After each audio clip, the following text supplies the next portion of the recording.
Prologue. May, 1799. Lily was 6 when she met the boy she knew she would love for the rest of her life. Not many 6-year-olds would recognize something like that, but Lily was more aware than most. She'd sneaked off to run through the woods barefoot, which was her favorite springtime fun. Of course, her father didn't consider that a worthy pursuit for a young lady. He wanted her to spend her days in the nursery with her nanny, learning to embroider and act like a lady. He didn't much like her climbing trees either, but that had never stopped her. Through the trees, she saw him, high atop his horse. He was with an older gentleman who she later learned was his father. He followed along after his father, but when his father got off his horse to speak with hers, he dismounted, and followed the trail into the woods instead. When she saw him coming her way, she scurried up the nearest tree as agilely as any monkey. She sat on one of the branches just over the path and watched as he walked below her. If he'd looked up, he'd have seen her bare foot dangling over his head, but he didn't look up. Lily had to cover her mouth to keep her giggles from being too loud, but still he heard her. He walked back to where she sat in the tree, looking up at her. "Who are you?" She had never talked to a strange boy before. She talked to her older brothers, of course, but they were off at Eton now. She didn't have much chance to leave their family's estate, so she rarely had the opportunity to talk to anyone to whom she wasn't related. Except the servants, of course. Not that she was complaining.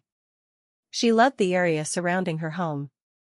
It was a child's fantasy land. She stared down at him for a moment and decided answering wouldn't hurt her. "I'm Lily. This is my family's land." "Oh, my dad came here to see your dad then." "He's the Earl?" She nodded. "Yeah. And Mama was the Countess. She died, though. I killed her." She whispered the last words as if they were some sort of sinful secret. "How'd you kill her?" he asked, fascinated by this little girl. He was 10, and soon to be off to Eton, but he considered himself almost grown up compared to this little thing. She shrugged. "I didn't mean to. It happened when I was born." "Oh, that just happens sometimes. It's not your fault she died." Lily's eyes widened. "It's not?" He shook his head. "No." "Did someone tell you it was your fault?" "No, but they sometimes look at me like they blame me." "I'm sure no one blames you." He looked up at her for a moment before asking, "Do you need help down from there?" Lily looked around her. She climbed this tree all the time. She didn't need help. But he looked so strong and willing. Maybe she should let him help her down. Her nanny was always telling her that gentlemen liked ladies who were helpless. "Yes, please." She scooted across the branch to the trunk and wrapped her arms around it like usual. She put her foot on the knot and scurried down. She was beside him before she remembered she was supposed to let him help her. She gave him a perplexed look. "I'm sorry. I forgot to let you help. I can climb it again, so you can help me down." He laughed. "Now. It looks like you've got it figured out."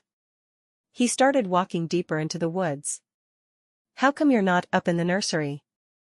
Are you supposed to be out here?" She shook her head. "Papa would be very disappointed in me if he knew I was here. He thinks ladies should practice embroidery and always look perfect." She looked down at her bare feet. "And always wear shoes." "Well, I don't think you're any less a lady than you would be with shoes on," he said courteously. "Thank you." She knew then she loved him. She wanted to marry him. Of course, she'd have to wait until she was older. Wait, could she marry a man whose name she didn't know? How could she tell Papa which man she wanted? "You never told me your name." "Christopher. My brothers call me Kit." He liked the nickname, but his father wouldn't use it. Of course, Father wasn't very interested in him anyway. His oldest brother, Jack, was the heir. His brother Harold was the spare. He was the spare's spare, and no one needed a spare for their spare. "May I call you Kit?" "I'd like that." She was a funny little thing. She spoke as if she were already grown. Her red hair was braided and hung down her back. Her eyes were what really enchanted him, though. They were the same shade of green as the leaves. How many brothers do you have? I have 2. They're at Eton now. She jabbered on as they walked. 2. The oldest, Jack, is at Cambridge. My other brother, Hal, is at Eton. I go to Eton next year, he added importantly. I don't get to go away to school. I hate being a girl sometimes. She kicked a rock out of her way as they wandered along. He caught her arm. You'd look awful funny in that dress if you were a boy, he told her. When she grinned up at him, he knew it had been the right thing to say. We'd better turn around and go back. My father won't like it if he can't find me when it's time to go. I'm glad I met you. Was that a good way to tell him to come back when she was old enough to get married? They walked silently for a while. Finally, the house was within sight through the trees. I have to go find my shoes and sneak back to the nursery before Nanny wakes up from her nap. He grinned. Is that how you got out? That's how I get out every day. She held out her hand. It was a pleasure meeting you. The words had been pounded into her head so many times she could never forget to say them. He bowed over her hand, kissing her knuckles. I hope to see you again, my lady. She giggled softly. I hope so too, Kit. She turned and ran in the direction of the servants' entrance. It was the only way to get in without being noticed. She sat on the floor and pulled her shoes on, running up the stairs. She was sitting on her bed, playing with a porcelain doll she'd gotten for her birthday when Nanny woke up to check on her. Nanny didn't mention the dirt on her dress as she changed her. Just as she knew that Lily wouldn't mention her nap to her father. Chapter 1. June 1811. Lily sat through the long process of having her hair fixed just right. Her father insisted it was time for her debut in a few months, but talked him into a small house party first. Not that she was nervous about her first season in London. It was just that she wanted to see if it could be avoided. Kit should be finished with university this year. Maybe he would be there. He would sweep her off her feet, and Papa would agree there was no need for a season when she'd already found her true love. He'd offer a huge dowry, because as a third son, Kit would need it, and they would live happily ever after. She hadn't seen him since that day in the woods, but she remembered him perfectly. He had hair that was so dark it was almost black and the warmest brown eyes she'd ever seen. What else did she really need to know? Ow. Be careful, Bernice. I want to have some hair left for the party, she joked. In truth, her maid had become her closest friend. She knew Papa would cringe if she ever said such a thing aloud, but there were no other young ladies around for her to befriend. I'm sorry, Lady Lily. We're alone. How many times do I have to tell you to drop the formalities when we're alone? Sorry. Are you almost finished? Lily knew she should be more patient, but it wasn't in her nature. She couldn't stand sitting still and doing nothing. She'd still rather be running barefoot through the woods than anything else in the world. Papa had finally asked his sister, Aunt Margaret, to come live with them. Margaret was a widow and a stickler for rules of propriety. Papa was certain Aunt Margaret could tame her. Lily sighed as she looked down at her hands. She may not have been tamed, but she certainly knew how to pretend she was. Yes. Your hair is going to look glorious. Lily smiled. It had to look perfect for Kit. She knew she shouldn't count on him coming, but she'd seen his father several times over the years as he'd come to do business with hers. Surely his family would be invited. Finally, her hair finished, she stood to allow Bernice to help her into her dress. It was made of silk and a deep forest green. It matched her eyes perfectly. When she was dressed, she looked into the mirror and sighed, yes, that's just right. She turned and threw her arms around her maid. Thank you. My hair is just like Mama's in the portrait in the hall. I'm glad you like it. Bernice hugged her back for a moment, and then walked in a slow circle around her, trying to be sure everything was just right. Remember not to kick your shoes off. Lily sighed. I hate shoes. And these new slippers pinch my toes. My dress is so long, what difference would it make if I danced without them? Bernice laughed. Your papa would have my head. You have to behave like a lady. Just this once. I'll try. Lily looked down at the floor as she said the words. She knew she was the bane of her father's existence. He wanted her to be the perfect lady and marry well. She didn't care if she married well, as long as she married Kit. Her father knocked on her door. Are you ready, Lily? Yes, Papa. She walked to the door and took his arm. Tonight she would be presented to the people at the small country dance her father had her aunt arrange. She walked as gracefully as possible to the top of the stairs. They descended slowly. She kept her chin up the entire time as she'd been taught. Finally they reached the bottom, and he presented her to a young man who immediately took her arm and twirled her away in a dance. She'd have to wait until she got to London and was given permission before she danced the waltz, but she'd had a dance teacher come to teach her all of the dances she could possibly be expected to dance, both here and in London. She made small talk with the young man she danced with, trying to keep her eyes on his face to show she was interested in what he had to say, but her eyes were constantly searching the room. Was Kit here? Would she even be able to recognize him if he was? It had been 12 years since their first meeting.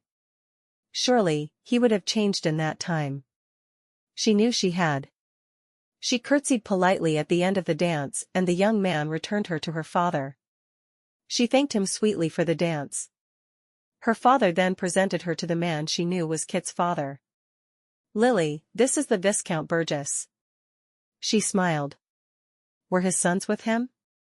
I'd like you to meet my sons. This is Jack, my eldest. Lily held out her hand for him to kiss. Jack looked faintly as if he could be related to Kit. It's nice to meet you. Jack nodded. The pleasure is mine. Viscount Burgess indicated the young man on his other side. This is my second son, Harold. It's nice to meet you, Mr. Burgess. She held her hand out for him as well. She couldn't help but wonder if the brothers felt like they were kissing one another as they each kissed the same spot on her hand. And you, Lady Lily. His eyes met hers and she smiled. He had the same eyes as Kit. She looked at the Viscount expectantly waiting for him to introduce Kit. Was he here? And are these your only sons? Her father glanced at her reprovingly. She knew she shouldn't have said it, but she had to know if Kit was there. No, my third son is. Where is Christopher anyway?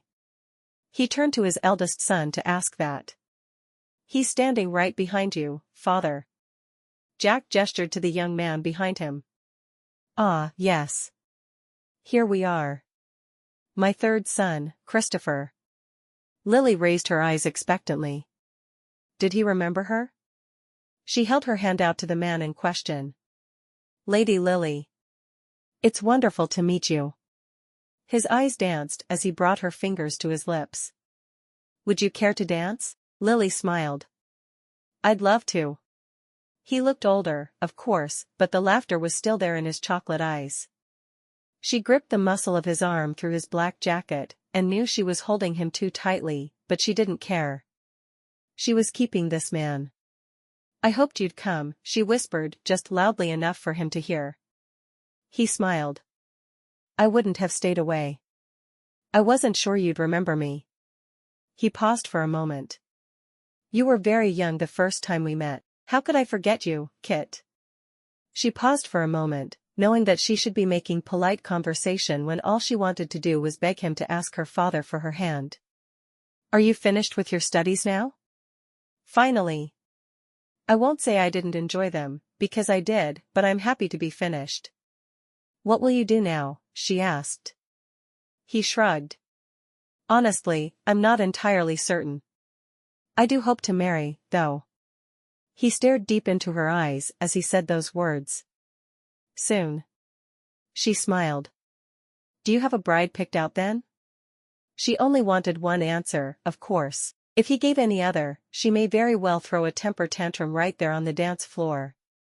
She smiled to herself. Wouldn't her aunt and father be surprised at that? He nodded, his eyes never leaving hers. If she'll have me, of course. You see, I've known for years the kind of wife I wanted. Really? Tell me about her. Well, she has to have copper-colored hair.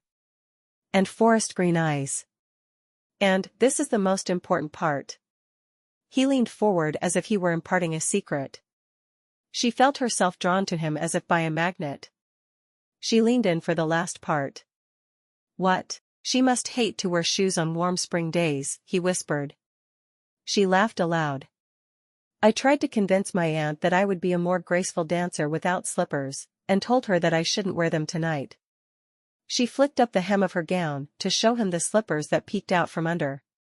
Alas, I lost that argument. He chuckled. Those don't look too terribly confining, he said. They pinch my toes. I hate shoes. She sounded so forlorn that he was tempted to get to his knees and remove her slippers right there and then. He wished he could pull her to him for a kiss then, but knew it would never do. Not here. Will you meet me tonight? She knew it wasn't proper. She knew the correct answer was a loud no and a dressing down. Instead, she heard herself whisper, what time and where? In the woods, under the tree where I first met you. The party should be over at midnight, so shall we say 1? She nodded. She knew she shouldn't, but she didn't care. This was Kit, and she was going to marry him. They didn't dance together again that evening. It wouldn't have been proper, and with her father watching her so closely, she knew that propriety was important. She danced with all the young bachelors there, and even some of the older ones. She knew they were all interested in the generous dowry they expected her father to settle on her. It was a long night, and the only thing that kept her going was the promise of stolen time with Kit at the end of it. Oh, she wouldn't have to have a London season after all. She'd be engaged before she had to go off and live in the hustle and bustle of the city. She was a country girl, and although Hyde Park sounded nice, there was nothing else the city had to offer that she wanted. Bernice helped her undress at the end of the long evening.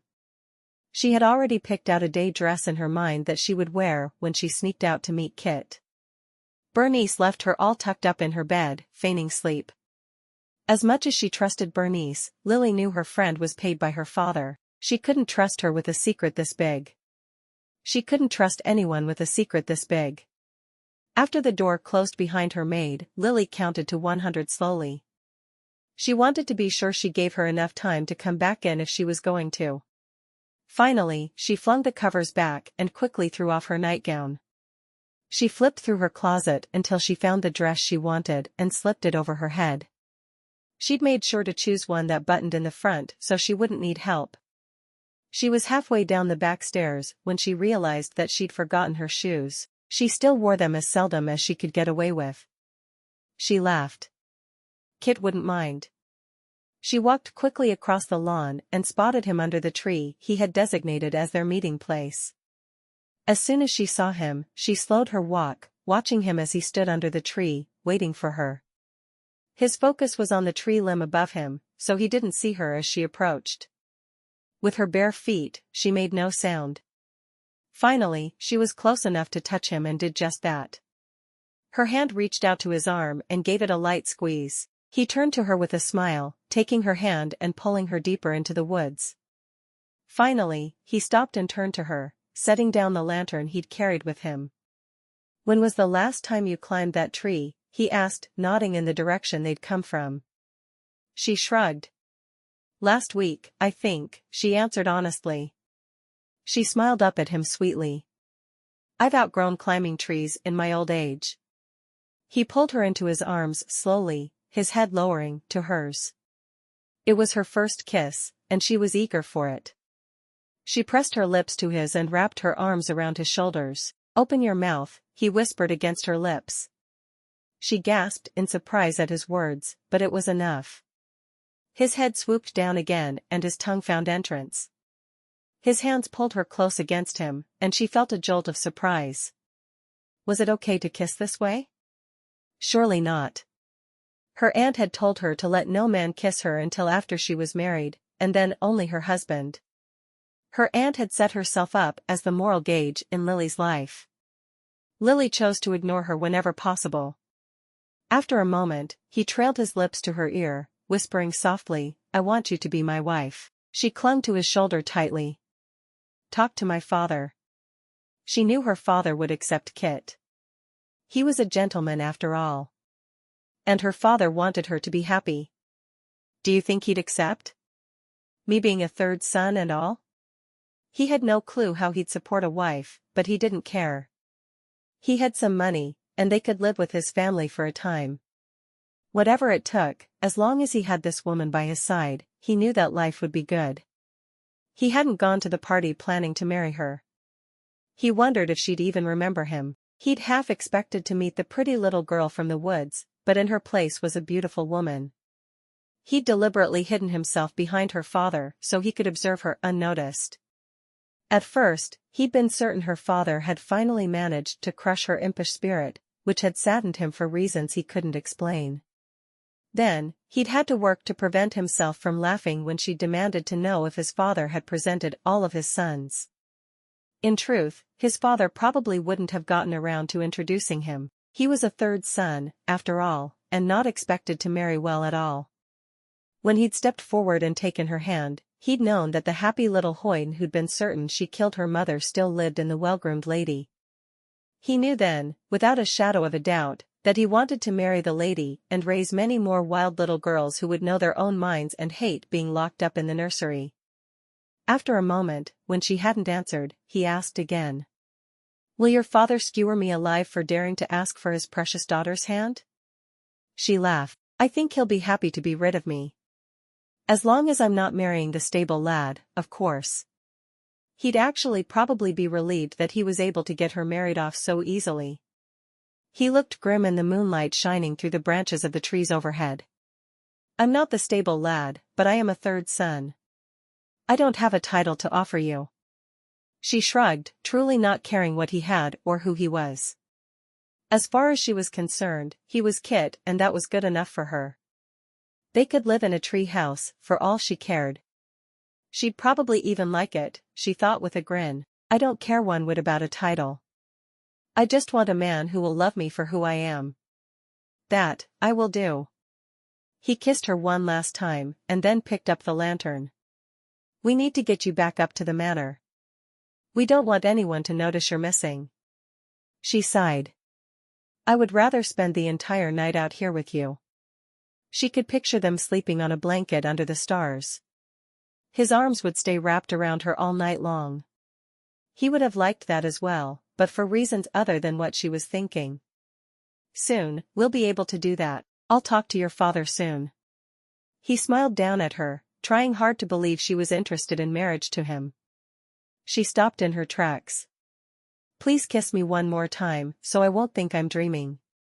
He laughed, set the lantern down carefully, and pulled her into his arms.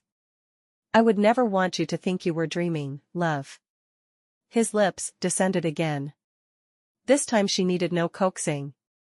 She opened her mouth to allow his tongue entrance, and met it with her own.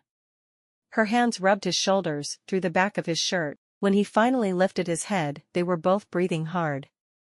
"I don't know how I'll ever be able to wait until the wedding night," he whispered against her lips. She smiled. She wasn't sure exactly what happened on a wedding night, but she'd seen enough animals mating to have a pretty good idea. It didn't look pleasant, but if it made him happy, she would participate. They walked again through the woods, and he stopped under the tree where they'd met so many years before. "Will you meet me here again?" "Tomorrow night?" "Of course I will." Her aunt had always told her that a lady didn't show too much enthusiasm when being pursued by a gentleman. Lily didn't care. This wasn't just any man, this was Kit. She wasn't going to put on airs and pretend to be someone she was not. They kissed again, just a brief brush of his lips against hers in farewell, and she dashed across the lawn, to the back stairs. Once she was again tucked into her bed, she slept deeply, dreaming of little boys, with jet black hair and chocolate brown eyes. Chapter 2. Every night for 2 weeks, they slipped into the woods to meet. Every night, they talked about everything they could think of. His words painted a picture of a lonely little boy who had grown into a happy young man once he was out from beneath his father's thumb and away at school. She talked about the hours and hours of lady practice as she thought of it. Her aunt had made her stop everything she enjoyed. She had spent hours at the pianoforte, even though she'd known from the beginning she had a tin ear. She'd been forced to practice watercolors, and even she couldn't tell what she'd painted at the end. She laughed about one painting her aunt had declared a beautiful likeness of the forest near her home. She didn't have the heart to tell her it was meant to be the dining table. Kit had smiled at all of her stories, drinking in the sight of her. All of his years of loneliness were obliterated by the sound of her voice.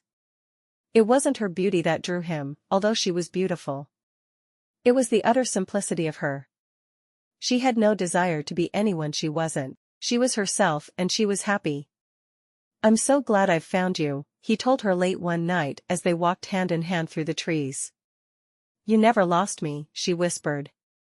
"I've been right here waiting for you whole time." He smiled. "I want to speak to your father tomorrow. To ask for your hand." He quickly dropped to one knee on the forest floor. "Will you marry me, Lily, and make me the happiest man in all of England?" She frowned. "Only England? Not all the world? What have I been doing wrong?" He laughed softly. "In all the world. I didn't want you to think I was being too melodramatic. Some situations call for melodrama. Of course, I'll marry you, and make us the happiest couple in all the universe." He stood and gathered her into his arms. "The universe? Is that a touch too melodramatic?" She shook her head adamantly. "Not when it's the truth." He laughed, dipping his head for a kiss. He knew she wanted to be married soon, the same as he did, so she wouldn't draw things out much. "Do you think 2 months is enough time to plan the wedding?" She shrugged. 3 days would be enough for me. I don't need a huge wedding. As long as you're the man by my side, I'll be happy as a clam." He frowned. "How do you know clams are happy? Have you stuck your head in the ocean and listened for their laughter? Do you ever wonder where those expressions come from? I know there's not a clam alive who is as happy as I am right this minute. I can't wait to be your wife, Kit." He pressed a kiss to the top of her head. "I'll come by in the morning and talk to your father." She smiled and nodded. "I'll be waiting for you." The following morning found Lily sitting in front of her window watching for Kit. When she saw him arrive on his horse, she called Bernice to make sure her hair was still just right. She wore one of her best day dresses. She wanted to look perfect for Kit. Bernice knew she was expecting a man to propose, but had no idea she'd been meeting him on the sly. She refused to put Bernice in a situation where she'd have to choose between being loyal to a close friend and lying to her employer. "Are you excited? I know you weren't looking forward to going to London for the season." Bernice stood behind her with a hairbrush, taking down the hair she'd mussed as she nervously waited so she could redo it completely. "Excited and nervous, and oh so happy. Papa should be sending for me any moment. Kit's here now. I saw him right up." Bernice smiled down at her friend. It was good to see her so happy. The meeting with her father didn't go at all as Kit had planned. The Earl of Marsgate simply laughed in his face and told him that he'd never allow his daughter to marry the third son of a viscount, maybe the second son of a duke, but never would she marry so far beneath her. "She came to me this morning and talked about you coming here to offer for her," he added. Kit looked up from his hands, which he was wringing together in his lap. "She did?" His eyes lit up with hope. "She told me to make sure you knew she couldn't marry so far beneath her, but it was nice to have her first proposal out of the way. It will make it so much easier to start her season in London." Kit had planned on trying to see Lily, even if his offer was refused, before leaving the estate, but found he couldn't do that. He took his leave and went home to pack his belongings. He was hurt by her decision.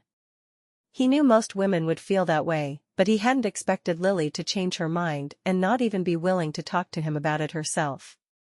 Why wasn't she willing to face him? A third son had only 2 real options in life. He could either become a vicar, or he could join the military. He spoke with his father about the latter option. His father immediately agreed to purchase a commission for him. He was certain his father figured if he was off on the continent fighting Boney, then he would be out of his hair. And he would be able to forget about Lily. When Lily was called into her father's study the day after the party, she tried to keep the smile from her face. She knew that Kit must have offered for her, and she was ready to see him. She'd had Bernice fix her hair in an elegant style, and she made certain to wear slippers instead of running through the house barefoot. She knocked on the door to his study and smoothed her dress. She pinched her cheeks to give them a bit more color. Was Kit in there with her father? At her father's command, she opened the door and stepped inside. The room was empty but for her father, so she took the seat he indicated and waited for him to speak. "A young gentleman came to speak with me this morning," he began. "Do you know the gentleman I'm speaking of?" He drummed his fingers against his desk as he asked. She nodded. "Yes, Papa." "Where was he?" "Maybe he was waiting outside for her so they could begin to plan the wedding." She did her best to keep the huge grin from her face. She was going to be married to the man she loved. "He asked me to let you know that he'd reconsidered his offer. He would rather hold out for an heiress with a greater fortune than you possess." Her face fell. "That couldn't be true. We must be talking about different gentlemen. The one I'm thinking of would never say that. Kit would want to marry her no matter what her fortune was. He wasn't after her money. He loved her for who she was on the inside, not for the money from her dowry. He'd never spoken to her of money. If he cared about it so much, he would have mentioned it at least in passing." "Christopher Burgess?" "He's a third son. Of course, he can't marry unless you come with a fortune. Now, your dowry is a fortune by some standards, but obviously not by his." "I'm sorry, daughter." He didn't look sorry. He had a half-smile on his face as he said the words. "What did you say to him to make him leave, Papa?" "He never would have done so if you hadn't said something." She knew he wouldn't. Kit would be true to her. True, she'd only known him for a short while, but she knew him. She knew his soul, and knew it was bound to hers. What had her father done? He folded his arms across his chest. "I told him the amount of your dowry, and he chose to find a wealthier bride. That is all." Lily nodded slowly. "Yes, father." She stood and left the room. Whatever he said to her, she knew Kit wouldn't give up on her because her dowry wasn't enough. She went to her room and sat down on her bed. There were no tears to be cried. She wrote Kit a letter, explaining what her father had said, and telling him of her feelings, and how she would always be true. She couldn't send it without her father's knowledge, so she put it in a frilly little box meant for jewelry she'd received as an 18th birthday gift. She would give it to him the next time she saw him. Chapter 3. July 1815. The season was finally over, and Lily was on her way back to Devon, to Marsgate Manor. After 4 long seasons of trying not to find a husband, she was ready to be a country girl again. She looked over at Bernice sound asleep on the seat opposite her. Bernice would be happy to be home as well. She watched out the window as the countryside passed by. They'd been traveling for days, having spent the past 3 nights in various inns along the way. James, her second brother, was riding alongside the family's coach. He refused to stay cooped up the entire time, but didn't feel it was safe for her to travel with just her maid.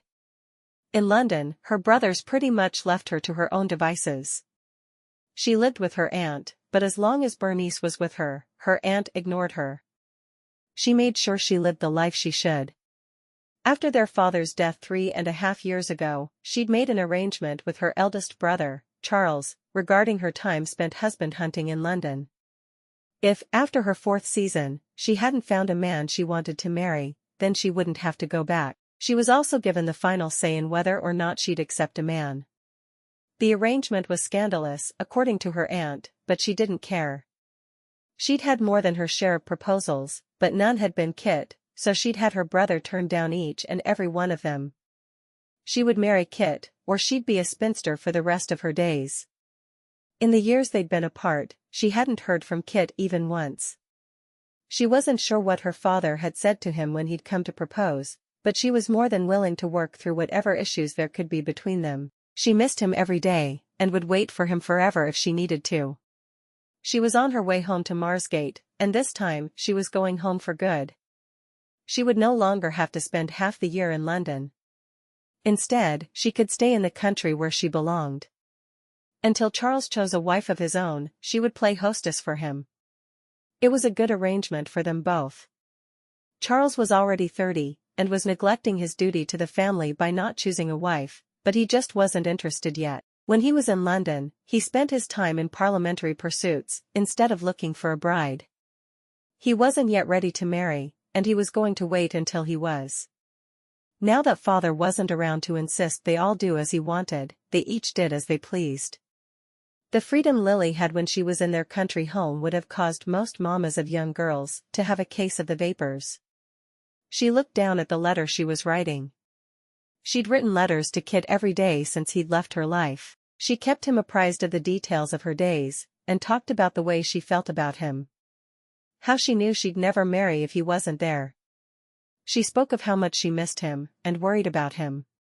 She'd learned long ago that he was fighting the French in the cavalry. She quickly finished the letter, and stared out the window once more. Now that Napoleon had finally been defeated, she hoped Kit would soon be home. She tucked the letter into her valise and watched as Marsgate Manor came into view. Finally, she wouldn't be forced to leave again until Kit came home and made her his wife. Was he back in England yet? Would he immediately leave the cavalry, or would he stay on the continent for a while? She wondered how the small orphanage she'd spent the last few years helping had fared during her long absence. As soon as she was home, she would ride over and see if they needed anything. She didn't bother to change into her riding habit, simply walked straight to the stables and asked that her mare, Snowball, be saddled.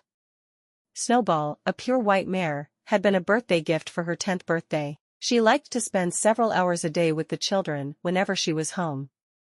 Looking down, she realized she was still wearing her traveling dress.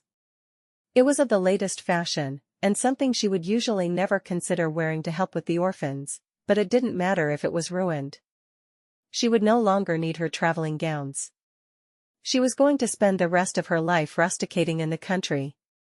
How glorious that sounded. She quickly mounted her horse, detesting the side saddle. She couldn't ride astride in this gown, though.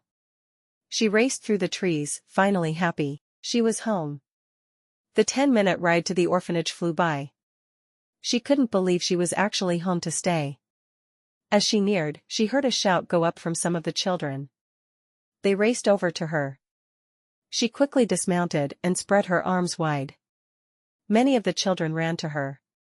One little girl held up her doll to Lily. She took it and gazed at it. Oh no! Her dress has been torn. I'm so sorry, Mary. Mary, only about 6, sniffled and nodded. No one has time to fix it, milady.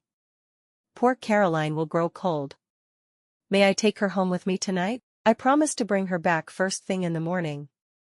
She knew that Bernice would be happy to fix it. Her maid usually accompanied her on her frequent trips to the orphanage, but she needed to see to Lily's unpacking, and Lily wasn't willing to wait. In London, she'd never have been allowed to go alone, but here in the country, no one would think twice about it. Mary nodded regally. Thank you. Lily carefully stowed the doll in her saddlebag. I will ask Bernice to make her presentable. She will be happy to do it, Mary. Mary skipped off toward the house, happy to have found someone willing to take their time with her most precious possession. They'd known it was almost time for Lady Lily to return, and with her return, the children knew their lives would improve. Lily and Bernice had made each little girl at the orphanage her own rag doll. Bernice had sewn the clothes, because Lily still had no patience for needlework.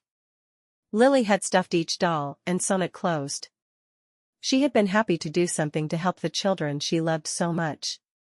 They had also made sure that each little boy had some sort of toy, usually a small toy soldier or a carved wooden pony. She had found most second-hand, hand-me-downs from children of aristocrats, but had purchased a few of them new. All that mattered was that each child had something to call his own. Mrs. Brown, the matron of the home, clapped her hands together, briskly. "It's time for luncheon." Lily walked over to speak with Mrs. Brown while the children washed their hands for the evening meal. "Is everything all right?" She was thrilled to see her friend after so many months away. Part of her agreement with Charles had included her not coming home at all during the season. She had to focus all her time and attention on the parties and balls that would lead her to marriage. Mrs. Brown nodded. "Now that we have both you and Viscount Burgess helping us, it will work out well." Lily had heard a couple of years back about the death of Kit's father, so this must be his eldest brother, Jack. Is he helping financially then? The idea thrilled Lily. She had given all her pin money to the orphanage for years, and had pestered Charles until he'd committed a monthly sum, but still, it was never enough. Financially and physically. He comes here at least one afternoon per week and does some of the manual labor. He has done some hunting for our table, and even gone out and chopped wood for our stove. I've never known a lord to be willing to do so much for orphans. Lily was clearly surprised. She hadn't gotten to know Jack, but he'd hardly seemed the type to worry about those less fortunate. That's wonderful. How long has he been helping? Only about a month, milady, but he assures us that it will continue. Lily smiled. I certainly hope it does.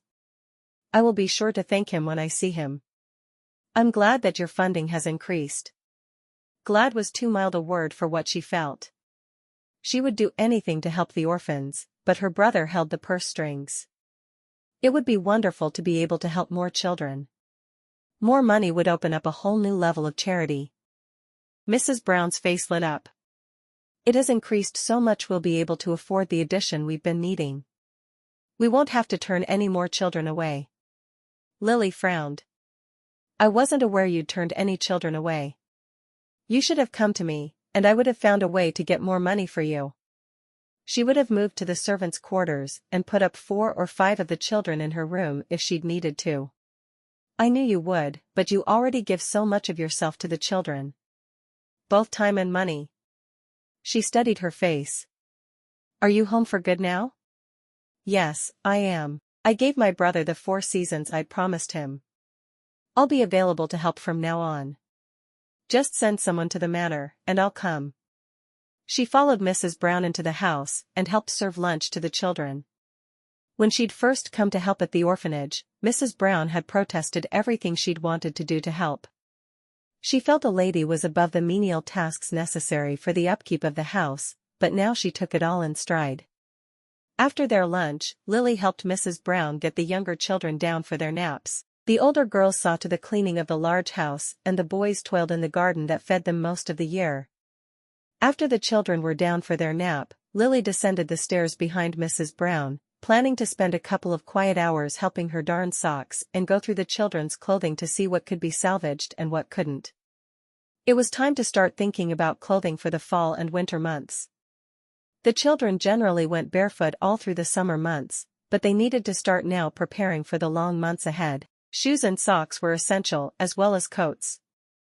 The hours of work on the clothing, both sorting and finding who would be able to wear what seemed insurmountable at this point, but this was her 4th year to help. After Kit had left 4 years ago, she'd wandered the area day after day. When she'd happened upon the orphanage, she'd found her true calling in life. Helping others was something she was made for. Lily had been teaching the children in the fall, but right after Christmas every year, she'd had to go to London. This year, she'd be able to teach them the full 9 months they needed instruction. She would have the children up to scratch in no time. As soon as they reached the bottom of the stairs, Lily heard a shout from the boys working outside. She stepped out to see what the commotion was. A gentleman on a horse stopped and dismounted, asking 2 of the larger boys if they'd enjoy going hunting with him. We could get some deer for the table tonight. Mrs. Brown led Lily down the front porch steps and to the man. My lord, I'd like you to meet the lady I've told you about, Lady Lily from Marsgate. Lily smiled up at the man on the horse and her world started spinning. Kit, she said in a whisper. But he wasn't the Viscount Burgess, now was he? Had both of his brothers died? Chapter 3. He inclined his head slightly and turned to Mrs. Brown as if she hadn't spoken his name. Is it all right if I borrow Johnny and Sammy? I'd like to bring you back some food for your table this evening. Lily stared at him. Why was he being so cold to her? She knew he recognized her, or if not her, at least her name. She had matured over the years he'd been gone. She was no longer a very young lady ready to begin her life among the ton. That would be wonderful, milord. I'll have two of the older girls take their place in the garden this afternoon, Mrs. Brown said with a smile for him. Mr. Brown would take the boys out on occasion, but he hadn't had time since the renovations had begun. It was a rare treat for them to go out with a member of the nobility. Kit stalked off with the two boys. He'd brought muskets and made sure each boy had one. They all set off into the woods. Kit didn't look in her direction even once. Lily turned to Mrs. Brown. Was that the Viscount Burgess you mentioned before? He must be, but how? Had Kit lost his entire family since she'd last seen him? Her heart went out to the boy she'd known. Oh, yes. I don't know why he was so rude to you. I've never seen him behave quite so abruptly. Lily looked down. He was supposed to offer for me once, when I was barely 18. My father said he came and asked about my dowry, but it wasn't enough, so he changed his mind.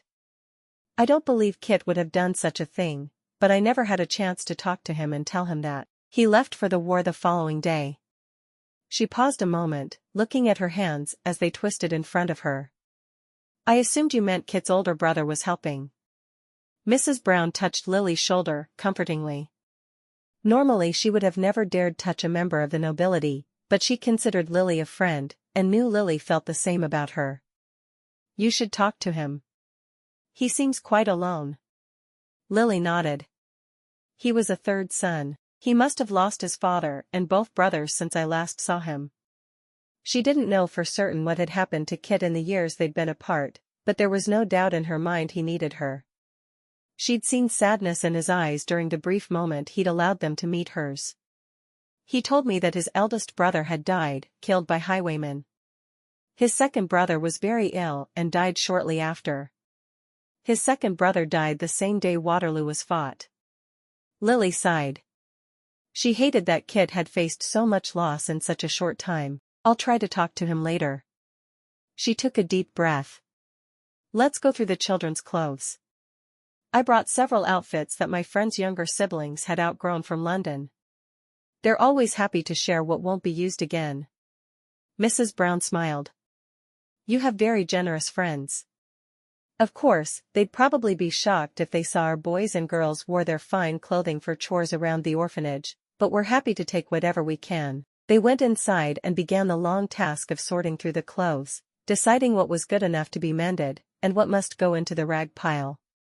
Kit had been startled to see Lily at the orphanage.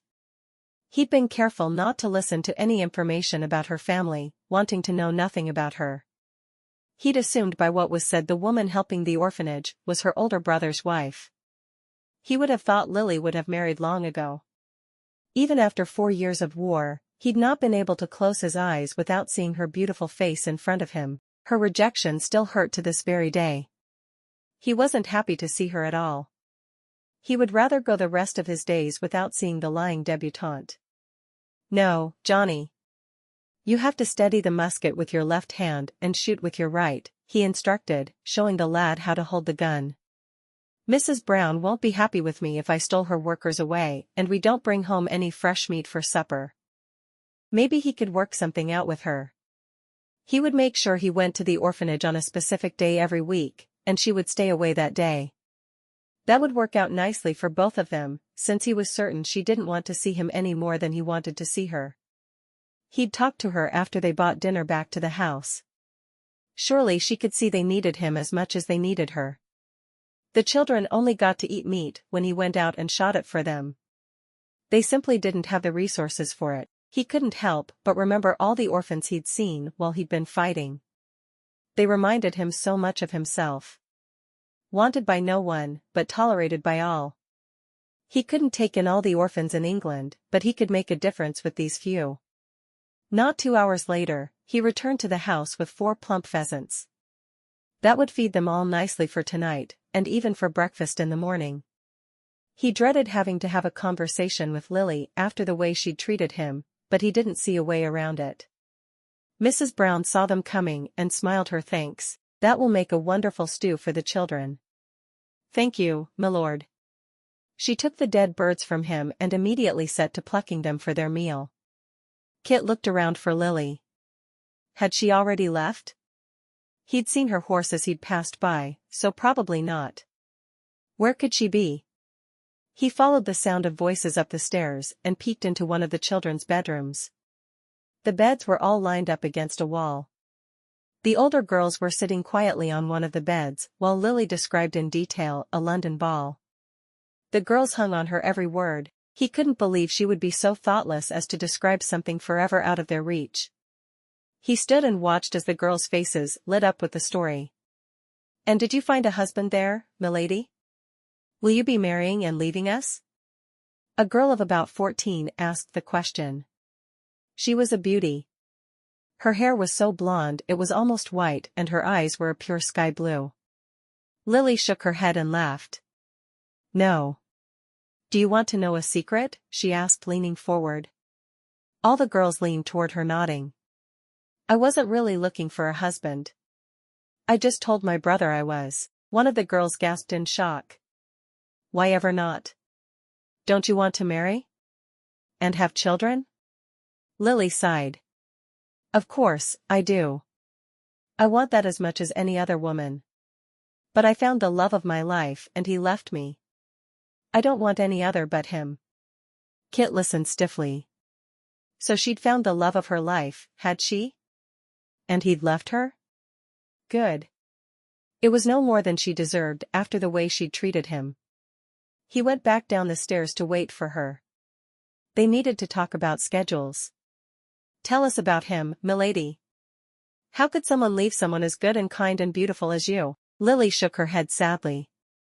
That's not a story for today, I'm afraid. The girls all nodded, obviously disappointed. Lily's life was so different from theirs, they loved to hear about it.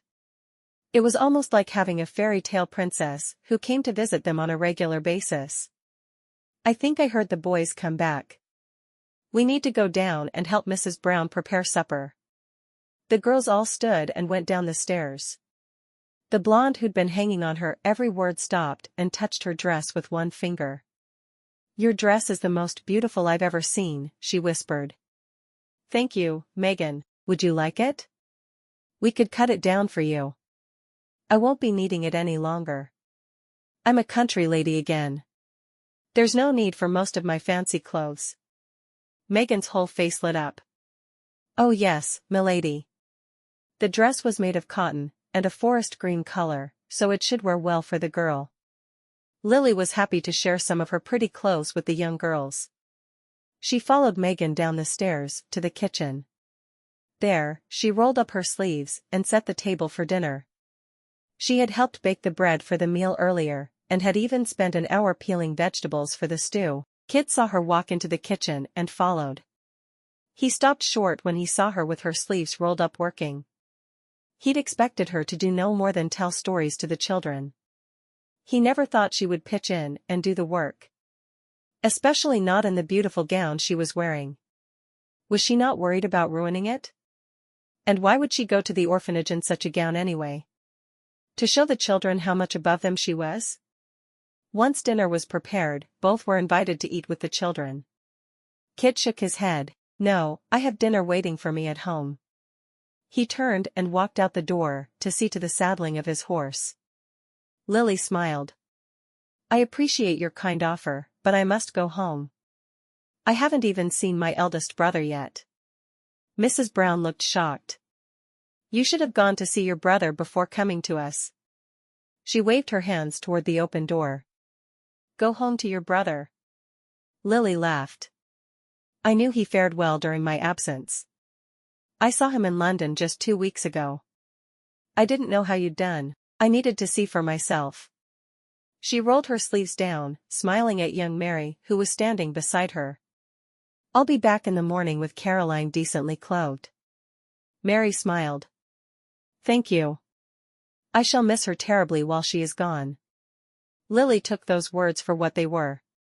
A demand to have Caroline's clothes fixed tonight, so she could be returned to her owner as soon as humanly possible. Lily waved to the children and left, going into the yard to ask Mr. Brown to saddle her horse. He had already done so, knowing that she would never take food from the orphans. On days she spent the entire day with them, she always brought her own lunch, knowing their food didn't stretch very far. She took the reins and accepted his leg up.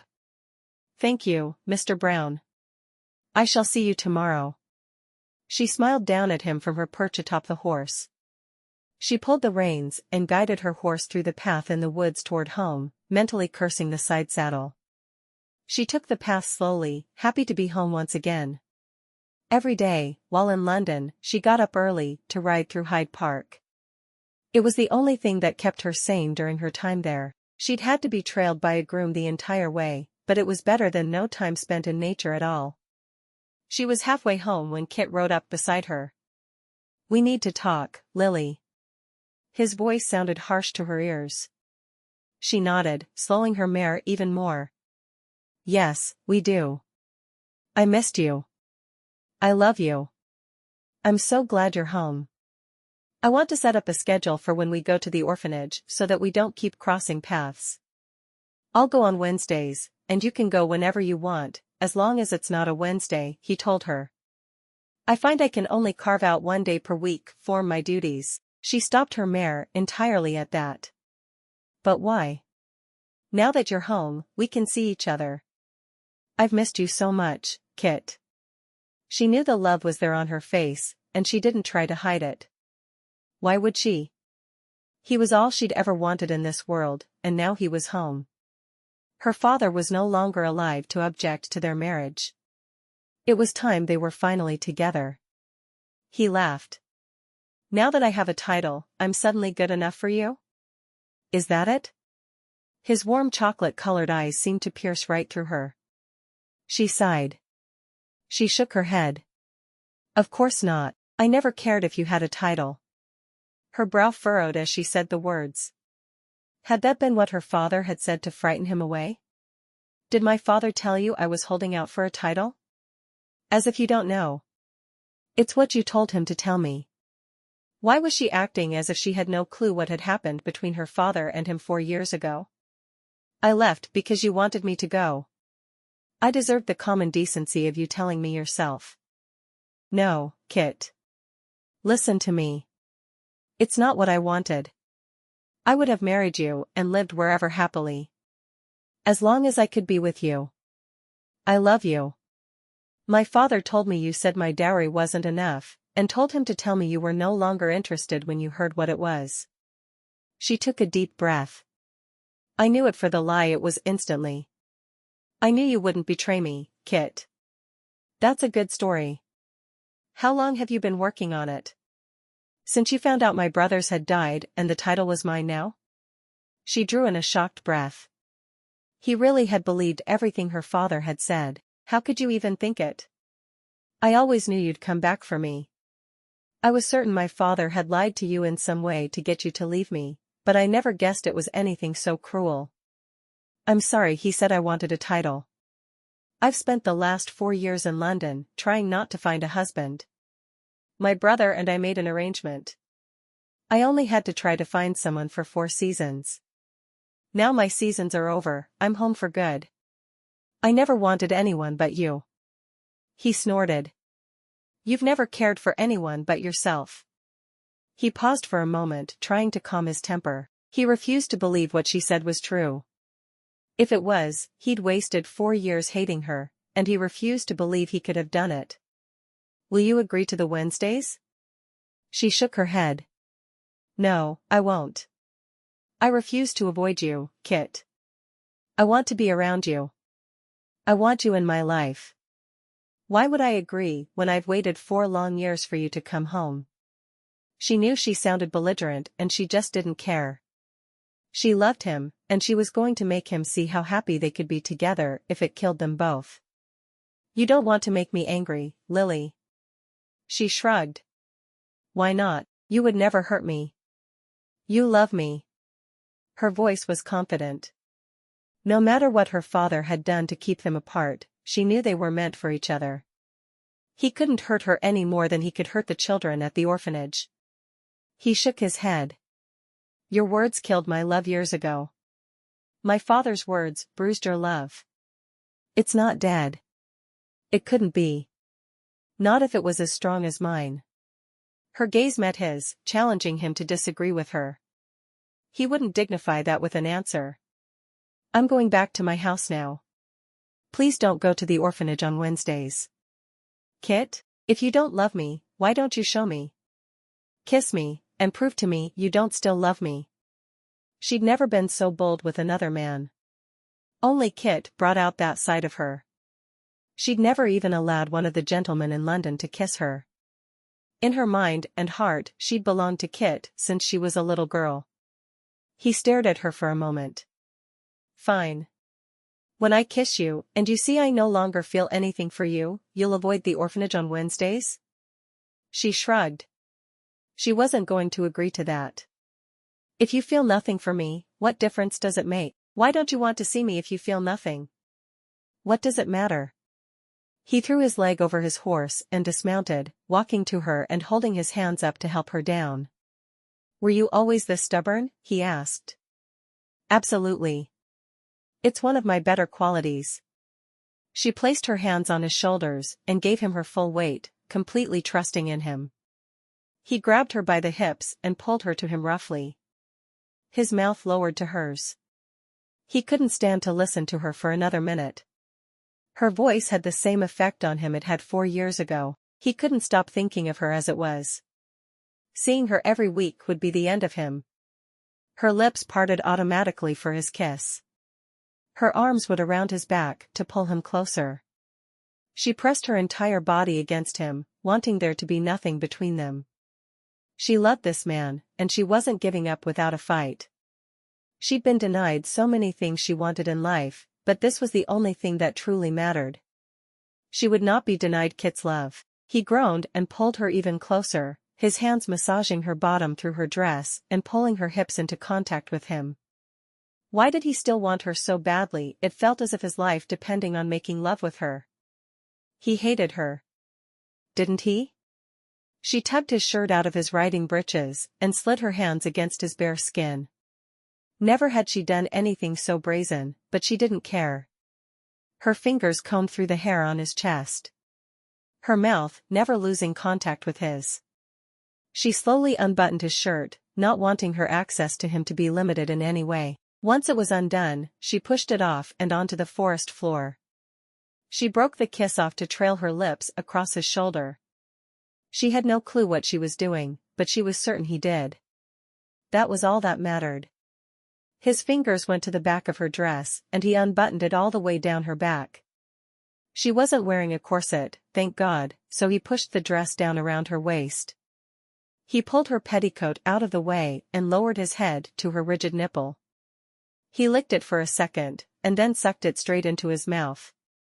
She let out a loud moan. She'd had no idea a man would do such a thing to her, but she found she enjoyed it immensely. She felt a heat rising between her legs. What did it mean?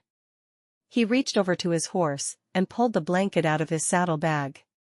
He hadn't emptied his saddlebag since coming home from the war, not wanting to remember what had happened on the continent.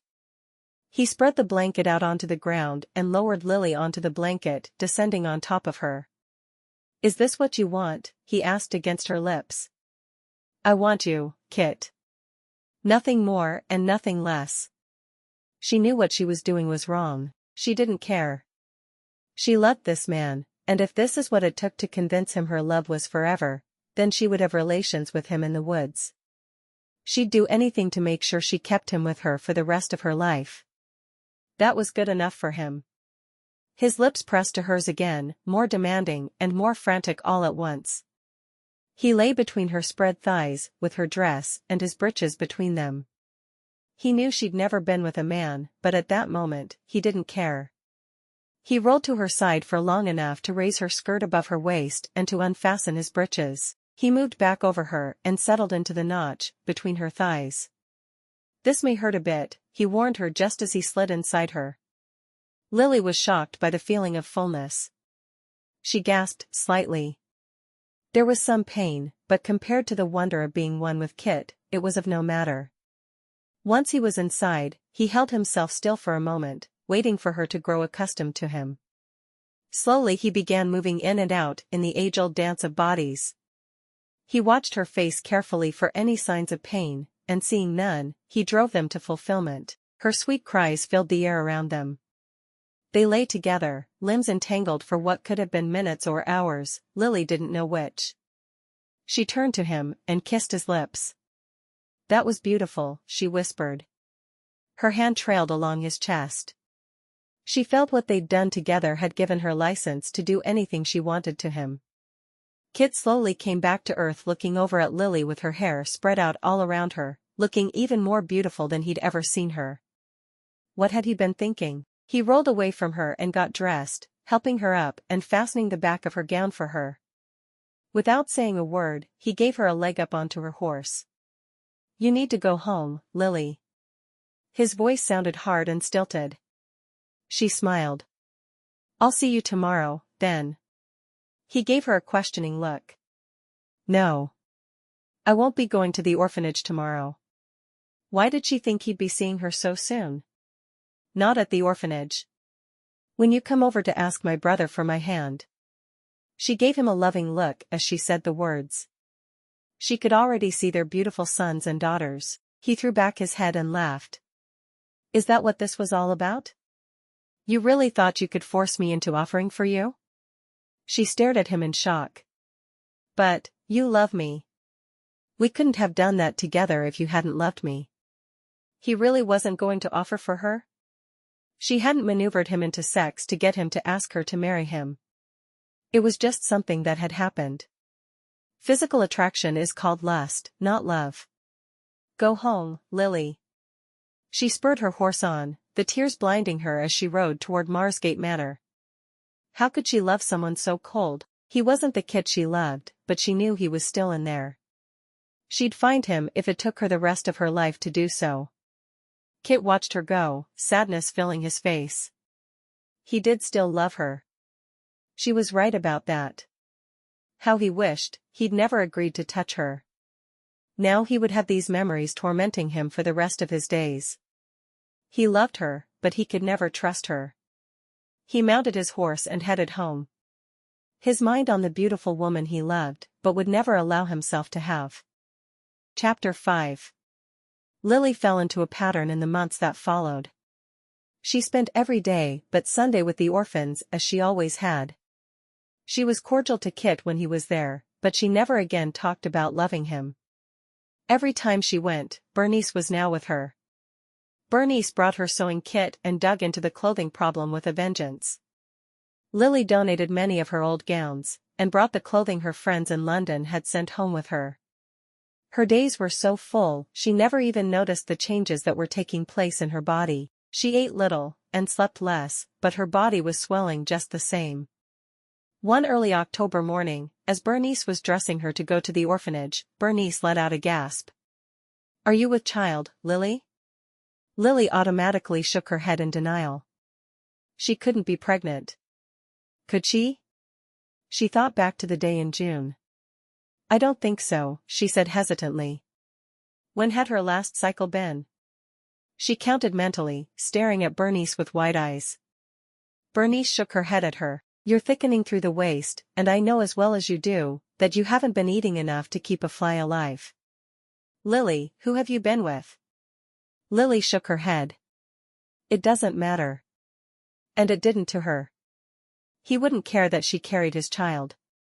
She looked down at herself. Does it show? Bernice sighed. Not terribly. It will soon, though. We'll have to let your dresses out, but that will only help for a short time.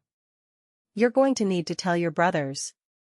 Lily felt the tears spring to her eyes. She was thrilled to be having a baby, but it would bring shame to her brothers. She needed to ask to be sent away somewhere. Not today, but soon. Very soon. She slowly descended the stairs of the manor and knocked on the door to Charles's study. She wasn't going to hide her condition from him. He had a right to know so he could make the arrangements. Come in. Lily opened the door and took the chair across from Charles. Of the three siblings, Charles was the one who most resembled their father, but only in looks. Thank God, he didn't act like their father. I need to speak with you, Charles. Charles put down his pen. Good. I needed a break from my work. He smiled at her warmly. What do you need, Lily? Lily looked down at her hands for a moment. How to tell him? I'm going to have a baby. Straight out had to be the best way. Get it over with, just like swallowing a bitter medicine. Charles stared at her in shock. He knew she'd never been alone in London, and there were no gentlemen she really came into contact with here in the country. Excuse me, he asked in disbelief. She sighed. You heard me, Charles. I'm 4 months along. You're going to have to send me away. She met his eyes as she said the words. She didn't want to go. She loved her work with the orphans and her life in the country. Where would he send her? Charles shook his head. I'm not going to send you away. I'm going to call out the bounder who did this. Who is the father? He demanded. She shook her head sadly. I can't tell you that. He won't marry me, and as I love him, I won't see him dead. She played with the fabric of her dress, forming pleats and then smoothing them only to repeat the process. You have to tell me who it is. I'm not going to just send you away. You're carrying my nephew or niece. I wouldn't allow you to leave him anywhere, so when you come home, it'll be obvious you've given birth. What would be the point? I can't tell you who it is. The man hates me. I won't be trapped in a loveless marriage. Lily's voice was flat as she said the words. She refused to let him see the extent to which the man she loved hurt her. You do realize that 90% of ton marriages are loveless, don't you? She shrugged. It's not something I've ever wanted for myself. You told me I could choose my own husband. I won't be forced into a marriage. She was emphatic about that. He couldn't force her to do anything she didn't want to do. He sighed. You know, father would have locked you in your room and not let you out until you told him the man's name. He wasn't threatening her. He was simply reminding her how different her life was now their father was gone. That's why I'm so happy father's not around to see this. All right. I'm not going to fight with you over this. His was filled with defeat. He wasn't willing to fight with her. She sighed. Thank you, Charles. For now, I'd like to go about living the way I have been. I'll continue working with the orphanage. It won't hurt anything. It's not like anyone will see me. I'll be careful. The only one who could possibly see her there would be Kit, and he already knew of her shame. What difference would it make if he knew there was a child? He hated her too much to care. She closed her eyes against the pain of that for a moment. Her father had managed to ruin her life even after his death. How could he still be controlling her? Charles nodded. That's fine. I'll arrange for a physician to come and examine you on Friday. Lily nodded. She didn't want to see a doctor, but she did need to be sure the baby was growing as it should be. She also needed to start making an effort to eat more. She stood to leave the room. Bernice was waiting for her outside the door. Where will he send us? Lily smiled. He's allowing us to stay here. I'll give birth to my baby right here in Marsgate Manor. Her voice was full of relief as she told her friend what her brother had said. Is he going to call out the Viscount? Lily's mouth dropped open in shock. I never told you the identity of the father. And she had never planned to. She'd never planned to tell anyone who it was. It was no one's business, but her own. Bernice smiled. You didn't have to. You wouldn't have lain with a man you weren't in love with. Lily smiled. You do know me better than anyone. She smoothed her dress down over her rounding stomach. I don't know how I didn't realize before today. All the signs were there. She sighed softly, staring down at the slight mound that showed under her dress. How obvious is it? Bernice eyed her carefully. I don't think it's obvious at all yet. Not to anyone who didn't dress you every day. We'll let a few of your dresses out this evening, and you'll be fine for probably another month before you start showing. Good. Let's be off then. She indicated the front door. You can't be thinking to ride to the orphanage in your condition. We'll need to walk or take the carriage, Bernice insisted. Lily sighed. I wasn't thinking. Of course, we can't ride. I'm not taking the carriage in fine weather, though. We'll walk. As it got colder, they would have to take the carriage. She hated the idea of giving up that much of her freedom, but the baby was more important. Bernice sighed with relief. Although she'd learned to ride over the years she'd been Lily's maid, she'd never enjoyed it. She much preferred to walk. The walk through the woods was beautiful that morning. The leaves were changing colors, and it looked as if a small child had taken his watercolors and sprayed everything with them. Lily would have preferred to ride, but she found she had missed her walks through the woods. She only preferred to ride there, because it got her there faster. The women chatted easily along the way. Are you going to tell Mrs. Brown about your condition? Bernice asked. Lily sighed. I hadn't thought about it yet. I guess I need to. She may not want me working with the children in my condition. Bernice smiled. Most of the children were born into the circumstance you found yourself in. As soon as they arrived, Lily took Mrs. Brown aside. I need to tell you something and let you make a decision regarding the children's welfare, Lily began seriously. Mrs. Brown's eyes widened. What is it? I'm with child. You may not want me to keep working with the children in my condition, and I would understand if you didn't. Truly, I would. I'm not exactly an example of high moral standards. Mrs. Brown nodded. I wondered if that might be the case. I want you here. Most of these children here came from the same sort of situation you're in. Of course, they were abandoned at birth. I assume your brother will allow you to keep your child. Mrs. Brown knew all about Lily's situation. She and Bernice were Lily's two closest confidants. Yes, and he's not sending me away to have it, either. Papa would have had a fit, but Charles just took it in stride. He's not happy with me, but he's going to allow me to keep my child. Of course, he wanted the name of the father, but I didn't give it to him. Mrs. Brown frowned at that. You should. Your son needs a name. Viscount Burgess will never forgive you if you try to withhold his child from him. Lily laughed. She wasn't at all surprised that Mrs. Brown knew immediately who the father was. She'd seen the longing glances she sent Kit's way whenever he was around. As long as the child is a part of me, he won't even want to know about it. I promise you, it'll be better if my brother never knows. I think you're wrong about him. You should tell him. Lily shook her head. I'm not going to tell him.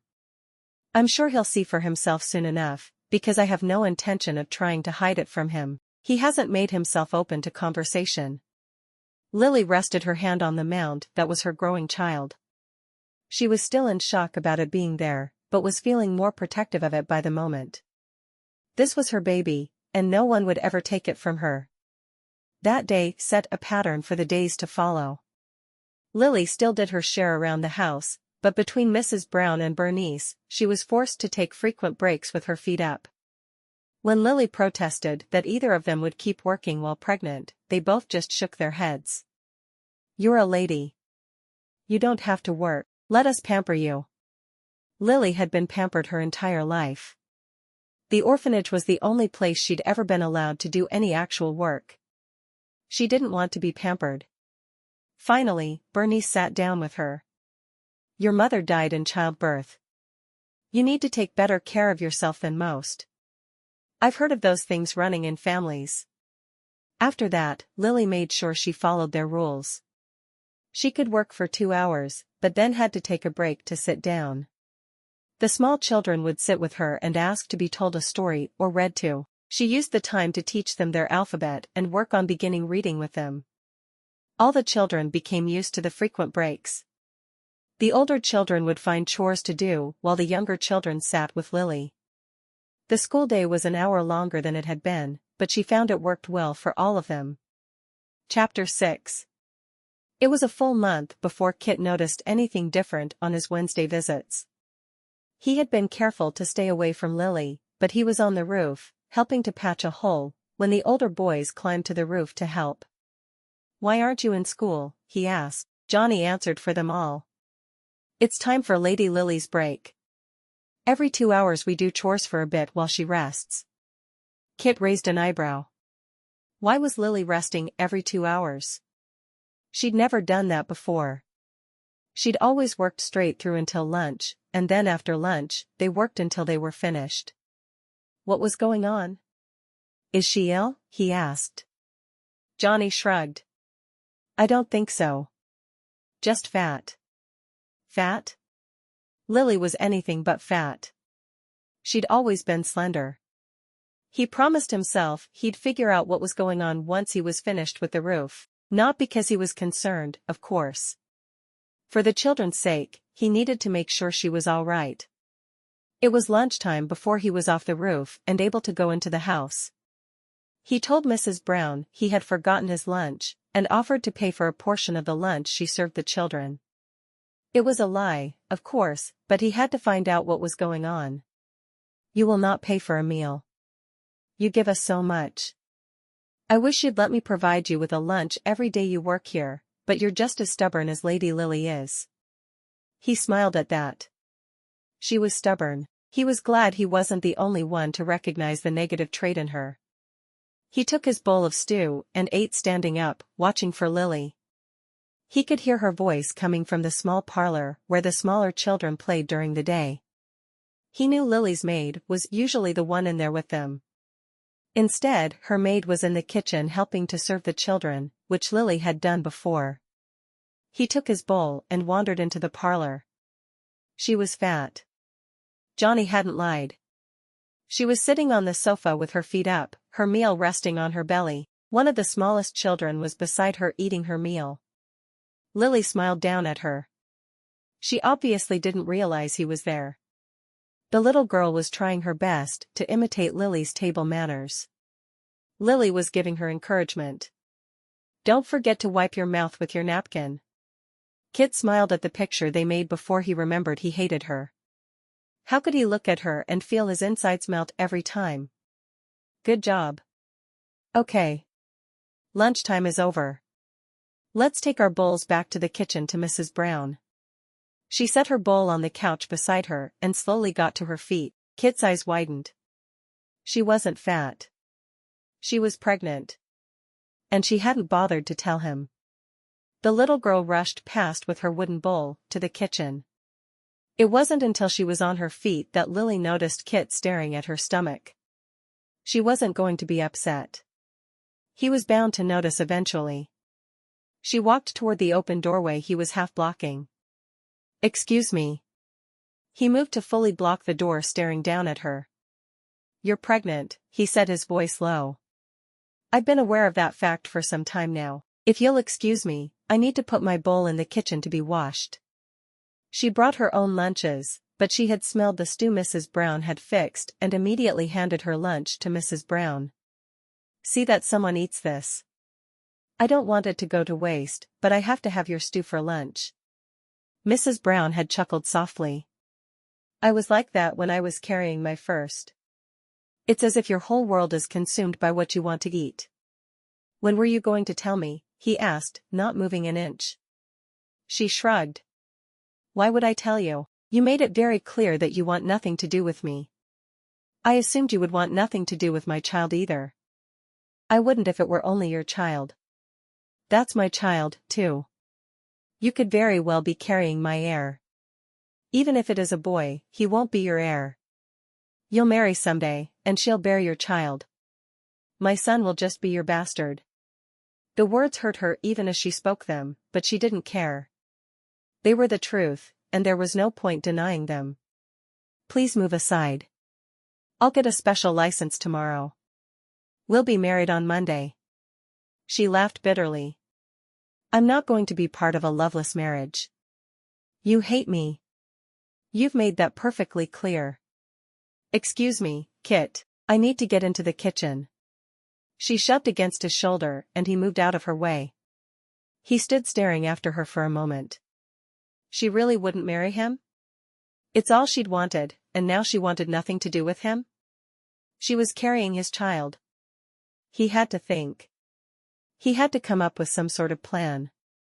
He wouldn't allow his baby to be raised a bastard. His child would know his father loved him in a way he'd never known from his own father. He stalked outside to where Mr. Brown had started the backbreaking work of chopping up a fallen tree for firewood. I need to go. I'll come and work on Friday to make up for it. I'm sorry. Mr. Brown nodded with a smile.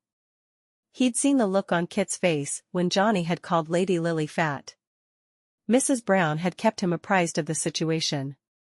Finally, the younger man was going to come up to scratch and do what he should have done months ago. Kit saddled his horse and headed straight for Marsgate Manor. His father had been a frequent visitor there, but he'd kept his distance because of Lily. He needed to talk to Lily's brother. He'd learned as soon as he arrived home her brother was the new earl. Hopefully he would be more reasonable than his father had been. The butler showed him into Charles's study. He couldn't recall if he'd ever met the man.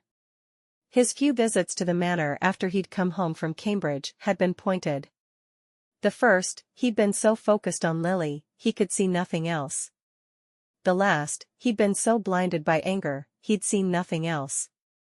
He strode into the room and shook hands with Charles. I'm Christopher Burgess. Charles smiled warmly. I knew your father well. It's good to meet you. I'm Charles. Kit. He paused for a moment. He needed to get right to the point. I need to marry your sister. There was no doubt in his mind her brother would understand immediately. The smile faded from the Earl's face. And why do you need to marry her? He asked savagely.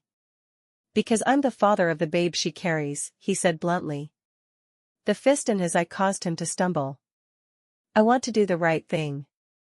Charles stalked him across the room. Then you shouldn't have had relations with her before you were married, now should you? His fist came out again, this time connecting with Kit's jaw. No, I shouldn't have, but I want to make it right. He refused to raise his fists to defend himself. He deserved whatever her brother dished out. Charles sighed and walked to stand behind his desk. I can't just keep beating on a man who won't defend himself. All right. Let's talk. Has she agreed to marry you? Kit shook his head. No. But I don't think the choice is hers any longer. I think the moment she became pregnant with my child, the choice left her hands. Charles nodded. I agree. Here's how we'll handle it. He spoke in a low voice. Get a special license tomorrow. I'll tell her the physician sent word her next appointment to see him was moved to Monday. Physician? Is she unwell? Kit fought to keep the panicked sound out of his voice. He couldn't bear the idea of losing her or the baby. Charles shook his head. She's fine. We're taking extra precautions because our mother died in childbirth. I'm not risking my little sister. He paused. Where was I? Oh, yes, you come on Monday morning with the vicar. She'll marry you then. Would around 10 be okay? He asked, getting to his feet. Absolutely. Sit down. We need to talk about her dowry. Kit shook his head. No. I don't want a dowry. I don't need it. Charles narrowed his eyes. I've had a dowry set aside for her for years. You need to take it. I won't take it. Give it to her if you want, but I won't touch her money. What aren't you telling me? Kit sighed. I came here 4 years ago. I asked for her hand in marriage. Your father laughed in my face, because I was a third son. He told me that she refused to marry anyone so far beneath her. Charles shook his head. Are you the man she's been pining for all these years? She never seriously looked for a husband. I wasted money on 4 seasons for her, and she refused every offer that was made. 15 offers, and there was something wrong with every one of them. I had a feeling there was a man she wanted, but wasn't telling me about. Kit shook his head. No, she wasn't waiting for me. She said your father told her I wasn't happy with her dowry amount. I'm not accepting any dowry from her. He paused. Why don't you make a trust for our baby? Or give it to the orphanage in her name? She'd like that. Charles sighed. That sounds like father. He wanted her to marry a duke. He even had one in mind for her. She refused him. He lied to both of you. I hope you realize that. She said you hated her. Is that why? Kit nodded. I know she didn't want to marry me once she had a chance to think about it. Why would the daughter of a rich earl want to marry the third son of a viscount? Her refusal makes sense. He stared at a spot on the wall. I don't hate her, though. Charles shook his head. No, you're not listening to me. Father lied to you. She wouldn't have refused you. She spent the past 4 years trying not to find a husband in London. She loved you, I'm sure you believe that. Thank you for your help with this. He stood. I'd best get home and put a stake on my eye. I'd say I'm sorry, but honestly? I'm not. You shouldn't have touched my sister. He looked at Kit's eye and smiled. I did a good job on it. Kit nodded, touching his tender flesh. I'll see myself out. Chapter 7. Bernice had to be let in on the wedding plans, but she was sworn to secrecy. On Monday morning, Bernice cast so many sideways glances at Lily, she was starting to grow suspicious. What is wrong with you? Why are you spending so much time on my hair for a doctor's visit? He doesn't care about my hair, I promise you. Bernice smiled. I just thought you might want to look extra nice for a change. You're not working at the orphanage today, so I thought you could wear one of your London dresses and have your hair in a nicer arrangement than usual. Lily sighed. You know how much I hate it when you fuss over me forever. I thought I was done with that nonsense, now we're home again. She knew she shouldn't complain, but she simply didn't want to sit still right now. Just humor me. Lily sat as still as she could. Bernice hadn't put this much care into her hair since her last ball in London. Are you going to be going to the orphanage today? I don't want them to be left short-handed. I really don't need you here. I sent Betty to take our place today. She'll take care of the young ones while the older girls help out around the house. It'll be fine.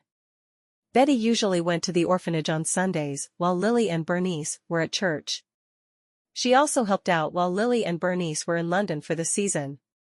Lily was mollified. Thank you for that. I'm sure she'll have everything running fine. She played with the pleats on her dress. We're going to have to let my dresses out the rest of the way within the next week. I'm getting huge. Bernice smiled. You look more beautiful than ever. Motherhood has put a glow in your cheeks. Lily laughed. Do you think I'll light up the room after dark? Bernice shook her head. It was nice to see Lily smiling again. She'd been so unhappy since their first day home right up until she found out she was expecting. Somehow the news that should have shattered her world had instead made her happy. Once she was finally finished, Bernice led the way downstairs. She looked at the clock. Charles had said to have Lily in his study at 10, and it was 5 minutes after. Everything should be in place. I just remembered. Charles asked me to send you to his study as soon as you were dressed for the day. You should have told me sooner. I wouldn't have tarried so long over breakfast if I'd known. Bernice had brought her breakfast on a tray. She didn't usually allow herself to sleep in, and with the doctor coming this afternoon, it had been a nice change. Lily hurried to the study and knocked softly. Enter. She opened the door to see Kit and the village vicar. She turned to walk away. Bernice was right behind her, catching her shoulders. Let go of me. Did you know about this? The look on Bernice's face was answer enough. How could you? Lily couldn't believe she had been betrayed by her best friend and her brother. Kit caught her hand and pulled her into the room. She looked at the vicar. I will not marry this man. The vicar's eyes dropped to her expanded waistline. I don't think you have much choice, Lady Lily. He cleared his throat and began the short wedding service. When the vicar asked Lily if she took Kit in marriage, she refused to answer and instead stared at the wall above his head. "She does," Charles said in his deep voice. "She must answer," the vicar replied. He looked between Lily and Kit. Lily smiled her stubborn smile. Charles knew the look well. He looked at Kit. "I think you need to convince her." Kit nodded, taking her hand and pulling her from the room. "You'll speak your vows." His voice didn't leave room for argument, but that didn't stop her. Lily turned to him. "Why would I do that? You've treated me as a leper ever since we met again in June. I will not marry a man who treats me as you do." "I will do my very best to treat you as a wife deserves to be treated," he said stiffly. "No, you won't. You hate me. There's no point. I will not marry you." She raised her chin obstinately. "Lily, I don't want our baby to be a bastard any more than you do. He's just as much a part of me as he is of you. You say you love me. Do you want to deprive our child of a father's love and have him labeled a bastard for the rest of his life?" Kit appealed to her in the only way he knew how. Better to be labeled a bastard than to watch his father slowly kill his mother with hate. Kit shook his head. "My house is large. We'll only see one another at meals. Please be reasonable. Why can't you understand that I don't want a loveless marriage?" She glared at him. "I hate the idea of being married to a man I only see at meals. You said you love me. It won't be loveless." He couldn't tell her he loved her. He couldn't give her that power over him, but he knew it was true. "You'll have your own room. I won't force my attentions on you." Lily felt a tear spring to her eye and quickly dashed it away. His arguments were sound. She didn't want her child to grow up with a stigma. She loved it too much to allow that. "I don't want to live surrounded by hate," she said in a soft voice. He wanted to tell her she should have thought of that before telling her father to tell him she wanted a title all those years ago, but he held his tongue. He pulled her against him and hugged her gently. "You won't live surrounded by hate." She pulled back to look up at him. "Will you still allow me to work with the children?" "Of course. Your life will stay very much the same. You'll just be living in my home instead. We'll even be bringing your maid." "I'm not sure I'm talking to my maid right now," she said with a grin. "Will you speak your vows?" She nodded. "I guess I have to." She promised herself there, and then she wouldn't allow his animosity to come between them. He took her hand and led her back into the study. He nodded to the vicar. "Would you ask the question again?" Lily's "I do" was soft, but it was there. The vicar was satisfied and moved on. Finally, he said, "You may kiss your bride." Kit pulled her to him and lightly brushed his lips against hers, his body reacting immediately to her nearness. How was he going to be able to live with her without giving in to his need for her? Charles came around his desk and dropped a kiss on Lily's cheek. Lily glared at him. "I'm not speaking to you, you know." Charles nodded. "I was certain that would be the outcome. I love you anyway." She sighed. "I love you too, but I'm really angry with you right now." "I know. I hope you have a happy life." He paused for a moment. "Oh, I want to tell you. Kit has refused your dowry. I bought a parcel of land with a small house on it. You can use it as a dower house for your daughter, or give it to a second or third son. The choice is yours. He had me put the land in your name, not in his." She looked at Kit, who was talking to the vicar. He looked so handsome standing there in a suit perfect for any London ballroom. Why wouldn't he accept the dowry? Because of what father told you about why he'd refused to marry you. He wanted you to be certain he wasn't marrying you for your dowry. She laughed bitterly. "I know exactly why he's marrying me. For the baby. No other reason. He still has feelings for you, Lily. You need to help those feelings grow. Don't turn into a shrew around him. I know you're angry, too, but you have to make things work for your sake and the baby's. He knows I love him. I've told him often enough. She hugged Charles tightly. I may be mad at you, but I'm still going to miss you. James will be angry, he missed the wedding. I sent a missive to him in Scotland, but there's no way he could have arrived in time. I know. James had left when he found out about Lily's pregnancy. He was so angry with her for refusing to give them the name of the man, he'd left to allow his temper to cool. Bernice is working on packing your things now, he told her. I'll send her over in the morning with them. For tonight, go be a good wife to your husband.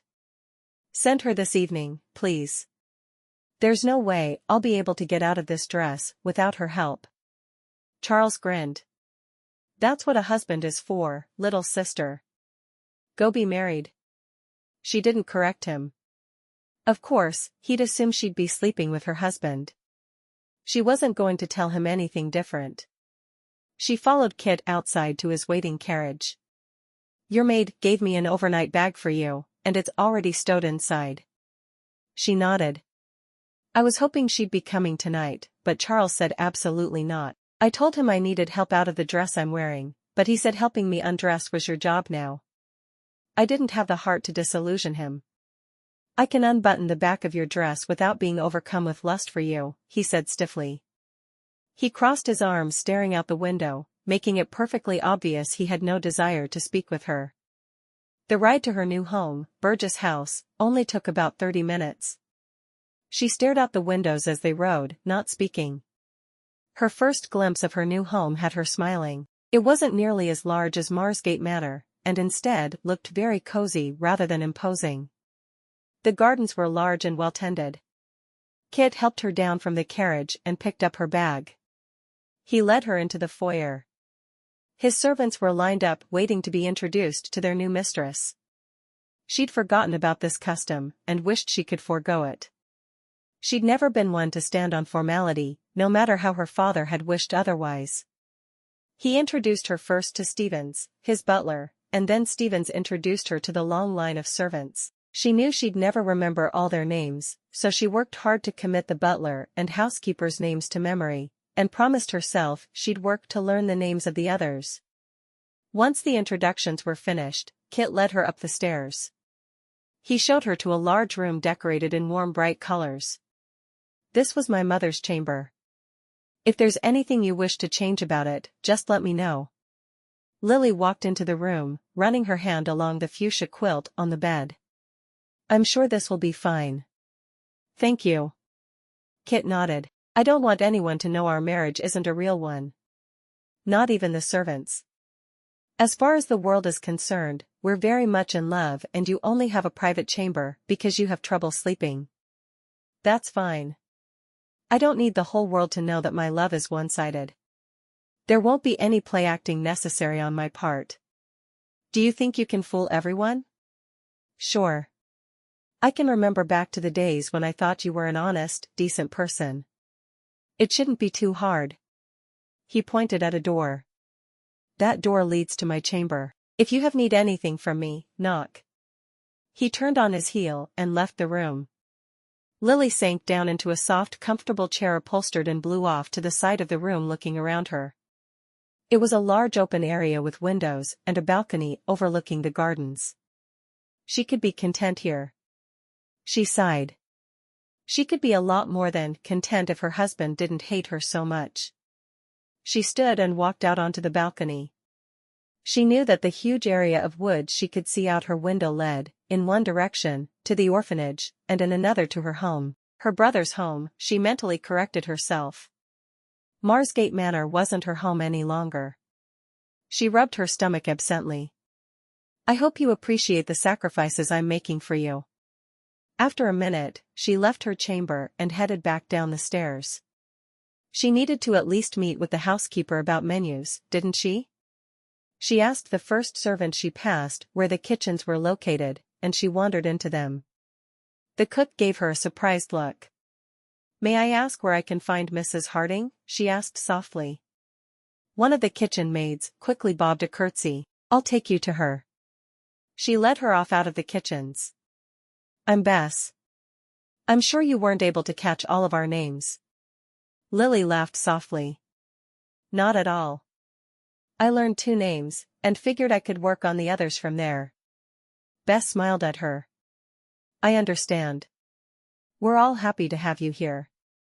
Lord Christopher has been unhappy since returning from the continent. She paused for a moment. We're all hoping you'll teach him to smile again. Lily sighed. I'll do my best. Looking around her, she realized her new home was much larger than she'd realized at first. Did you know Kit as a child? Bess nodded. Mrs. Hardy is my mother. I grew up here. Lord Christopher is older than I am, but I was in my teens when he went off to war. I remember him well. That makes sense. She paused for a moment. Tell me about him. I knew him a bit back then. We'd hoped we'd marry before he left, but my father refused his offer. He was a happy young man. His brothers were constantly criticized by their father, who was trying to turn them into whatever he wanted them to be. Lord Christopher was pretty much left to his own devices. His father wasn't nearly as interested in him as he was in his brothers, what with him being a 3rd son and all. Lily nodded. I'd gotten that impression. He probably wouldn't agree, but I think Lord Christopher was better off for being ignored by his father. His brothers were treated wretchedly. She broke off after a moment. I shouldn't be gossiping about that. I'm sorry.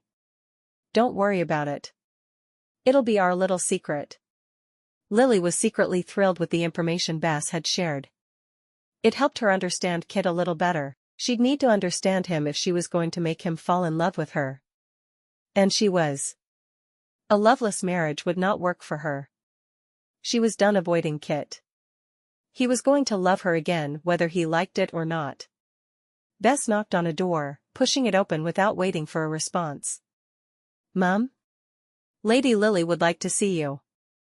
Bess backed out of the room without waiting for a response. Mrs. Harding was sitting with her head bent over a ledger sheet. She stood immediately. How can I help you, milady? First you can sit back down and call me Lily. She took the seat directly across from Mrs. Harding. I just want to talk with you a bit about running the household. When I've been home, I've managed my brother's household for him. I want to see what I can do to make things run smoother. Mrs. Harding looked surprised. I hadn't expected you to take an immediate interest. What sorts of things did you do for your brother? Mainly just menu planning, overseeing and hiring of servants, and other things of that nature. Mrs. Harding looked down at her ledger. Not ledgers then, she asked with a slight smile. Oh, yes. Sometimes. I don't have a problem helping with the household accounts. She paused for a moment. Of course, I do teach the children at the local orphanage Monday through Fridays. I can certainly help with whatever needs to be done here around that, though. She loved the idea of keeping herself busy and showing Kit that she wasn't some empty-headed bit of fluff like he seemed to think she was. Mrs. Harding nodded. That sounds nice. Why don't we work together on Saturdays, then? We'll do the menu planning and I'll save all the ledgers for you. Lily smiled. I'm not going to the orphanage today, so why don't you let me take care of that ledger for you? Mrs. Harding's eyes narrowed. You don't want to spend the day with Lord Christopher? He told me to familiarize myself with his home, Lily lied. She wasn't about to admit that her husband of 2 hours had left her to her own devices, with nothing whatsoever to do. Well, I'm not going to look a gift horse in the mouth. She quickly stood, indicating the chair she'd been using for her work. I'll check back on you in an hour or so. Lily stood and moved around the desk to the comfortable chair. She sat down and immersed herself in the accounts, making notes on a blank sheet of paper on ways she felt the household could economize out of habit. Her brother had made a deal with her that every dime she saved his household would go to the orphans. Maybe Kit would make a similar deal. Chapter 8. Lily spent the rest of the day ensconced in the little room. She found the accounts were months out of date. No wonder Mrs. Harding had been so happy to hand over the task. Once they were up to date, she knew that a few minutes per week would keep them up. Kit found her there shortly before 7 that evening. You didn't have to throw yourself into your duties as home manager, he said with a smile. Lily shrugged. It's work I'm used to doing. I've done it for my brother since my father died. Kit pulled her chair out for her. It's time for dinner. Are you hungry? Did you get lunch? Lily nodded. She knew his concern was for the child she carried and not for her, but if he felt strongly for the child, maybe his feelings for the mother would change. Mrs. Hardy had best bring in a tray. Kit led her toward the door. Cook went all out for dinner tonight, with it being your first night in your new home. He decided it should be a celebration. She stopped short. I need to get my shoes. She ran back to sit in the chair she'd used all afternoon, and slipped her shoes back on her feet. Kit found himself charmed. You never learned to wear your shoes, did you? She giggled. I often hid my shoes in the carriage on the way to London balls. My aunt would make me raise my skirt to be certain I was wearing slippers, but she seldom actually attended the balls with me. She'd send me with her friends as chaperones. Kit laughed. And you were never found out? He could picture her dancing at London balls with bare feet. She shrugged. My skirts were always full enough to hide my feet. The only problem I ran into was if a gentleman were to accidentally tread on my foot. I had to show little response. It would have given the game away completely otherwise. As far as I'm concerned, you may stay barefoot in the house at all times. If you can handle the cold floors, then I don't mind if you don't wear shoes one bit. He actually liked the idea. It made his wife seem more like the girl he'd fallen in love with. He led her into the dining room where place settings were at the head and foot of a long table. They were served course after course of sumptuous food, but didn't speak again. They'd have had to raise their voices in a near shout to be heard. She was certain he'd planned it that way. She sighed. Their playful banter about her shoes had given her false hope. By the time dessert was served, she was bored out of her mind. She played with the crust of her blackberry pie instead of eating it. After dinner, he led her to a small library she hadn't seen yet. I don't know if you enjoy reading, but I thought this might alleviate some of your boredom. Your maid should be here in the morning, and you'll be able to go back to teaching tomorrow. She nodded. Thank you. She wandered over to the shelves and looked through the volumes. She hoped there were some light-hearted novels around. She enjoyed the classics as much as the next person, but she preferred light reading when she was reading for fun. Kit stood and watched her as she perused the books. He would have loved to offer to do something with her, but wasn't sure how to scale the wall he'd erected between them. The more time he spent with her, the more he realized that she really was what she seemed. A young woman who wanted to do everything she could for others. So why had she wanted a title so badly she'd be willing to throw away a chance at love? It made no sense. She chose a book from the shelf. Do you prefer all books to stay in this room, or may I take this to my chamber to read before bed? Oh, do what you want with it. He glanced at the popular novel in her hand. Are you sure that book is the type of literature a school teacher should be reading? She wrinkled her nose. I like fine literature as much as the next person, but when I want to get lost in a story, a novel is all I'm after. She clutched the book to her.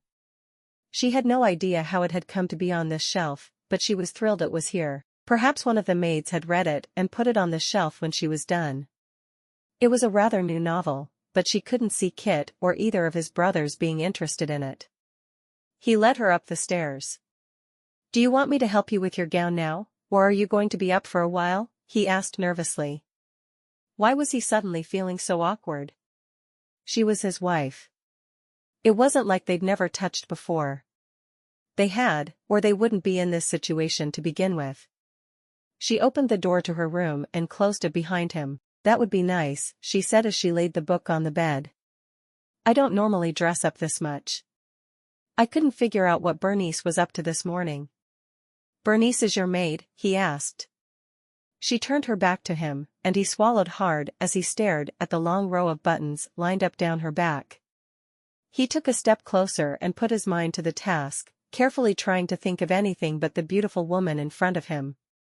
Yes, she's been my maid since I was 16. She's also my best friend. My father would have had a heart attack if he'd ever heard me say it, but she's only a couple of years older than me, and I've known her almost all my life. I'm glad you have a best friend. I lost mine in the war. It was the first time he mentioned the war to her. She sighed. I'm so sorry, Kit. That must have been horrible. Had you known him long? We were at Eton together. The day we met, it was as if we'd known each other forever. The only other person I've had an instant connection like that with was you. Why had he admitted that to her? He needed to shut his mouth. She didn't need any ammunition against him. There, all done. She turned to him. I felt that kind of connection when I first met you as well. I remember the day we met so vividly. I was just a little girl, but I remember seeing you walking through my woods, and I wanted to talk to you so badly, but I was afraid my father would find out. She used her hands to hold her gown in place against her shoulders. Is that why you hid in the tree? At her nod, he smiled. You were a sweet little thing back then. Your hair was mussed, and your dress had dirt all over it, and your bare feet were filthy. How often did you sneak out like that? Oh, every day. My nanny was not an overly ambitious sort. She was always taking naps. Father figured out what was happening a few months later and sacked her. The next nanny wasn't nearly so lax. I still went shoeless whenever I could get away with it, but it was the end of my running about in the woods days. She paused and smiled impishly up at him. After that, I had to sneak out in the middle of the night to run through the woods. He threw back his head and laughed. He could still picture the little girl he'd been, and knew she'd have done it. And you were never caught? She shook her head. No. My nanny did wonder why my sleep habits changed so drastically, but I never told. I also learned to wash my feet as soon as I came inside. That helped a lot. Kit leaned down and kissed her. He hadn't planned it, but she'd turned back into the woman he'd fallen in love with, and he just couldn't help himself. He'd worked hard to block the image of who she had been for so long. He couldn't fight it any longer. She immediately moved closer into him, her arms wrapping around his neck. She raised onto her tiptoes so she could mold her body against his. She'd missed him more than she could ever express. He hadn't truly belonged to her since the day he'd left for the war. Now, suddenly, the hatred was gone from his eyes, and she was going to make the most of it.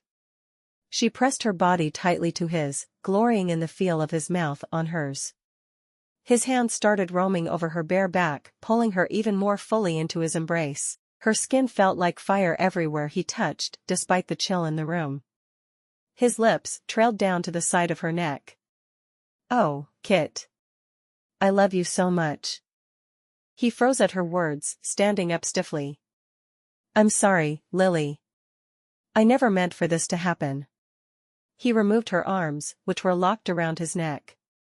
He turned and was gone from the room, leaving Lily staring at the closed door between their rooms. For a moment, she stood there, her dress falling down around her hips, breathing hard. Then she pushed her dress down and off, following him into his room. He turned from where he stood beside the bed, wondering why she'd followed him. Lily marched straight up to him, and poked him in the chest. I'm tired of you behaving this way, Christopher Burgess. I've done nothing to make you treat me badly. Nothing. All I've ever done is love you with all my heart.